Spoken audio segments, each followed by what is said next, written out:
Germany in the EU is warning that the U.S. tariff on Canada and Mexico could threaten economic stability and risk disrupting global trade.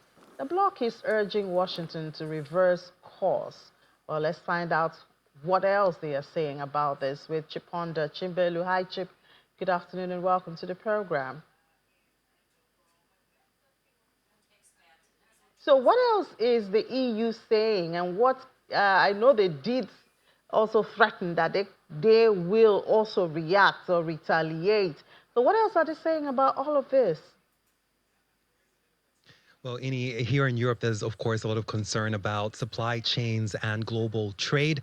And the European Commission said that the tariffs on Canada and Mexico, which took effect this week, threaten supply chains, investment flows, and economic stability.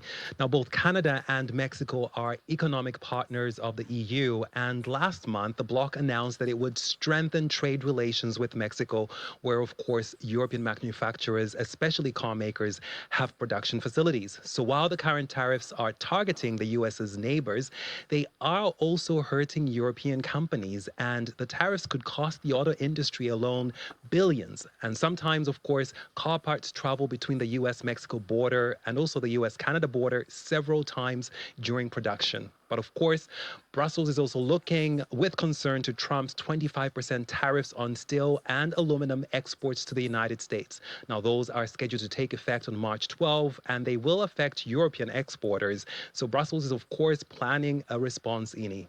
Yeah, I wonder what that response would look like. But how prepared is the EU actually? Because whatever decision they make could also have consequences on the EU economy. Well, Ini, before I get into that, it is worth noting that for the EU, the US is its leading destination for exports, and the United States is the second biggest source of imports to the European Union. So there is a lot of harm that these economies can do to each other with tariffs. And that is why we've seen European policymakers stress that point and, of course, focus on potential negotiations. But of course, that could be changing. There is that disastrous exchange between US President Trump and Ukraine's President Zelensky that happened in the Oval Office last Friday. And of course, the White House's announcement this week that it would pause all military aid to Ukraine. Now, if we see Washington pile more pressure on the bloc with tariffs, we could very well see the EU deploy its anti-coercion instrument. Now, that is a tool that has a so-called trade bazooka that would have a wide range of retaliatory measures, including quotas, tariffs, and foreign investment restrictions. And it was actually created after the first Trump administration, but it has never been used. Well, I do hope this would be the first time we will see that bazooka being used because, I mean, the impacts obviously will spill to almost every country in the world. But let's see what investors are doing. I know this morning, based on the perception that President Trump may be easing a bit on the 25% tariff, stocks were looking higher. But how are they looking intraday? Yeah, I mean, there is a bit of a turnaround from yesterday's sell-off on European markets. And of course, European markets are recovering some of the losses they had yesterday. The Euro Stoxx 600 is actually up 1.3%. And it is because of the news that President Trump could potentially ease some of those tariffs on Canada and Mexico, like you mentioned there. And Germany's blue chip index, though, the DAX, is soaring. It is up more than 3% today. And German stocks have really been boosted by plans by the country's most likely next chancellor, Friedrich Merz. Now, he has announced plans to invest 900 billion euros into defense and infrastructure.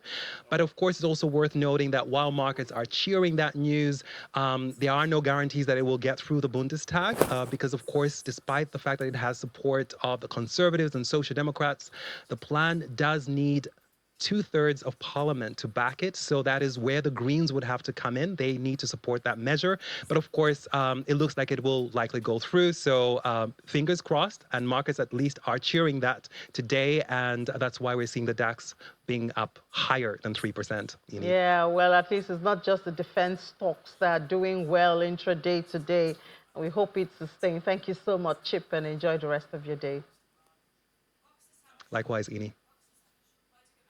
All right, so it's good to see that we're a bit of cherry news. I don't know how solid that news is, but at least we saw the European stocks a bit higher today, or much higher, more than 3%. But let's find out what's happening to crypto. If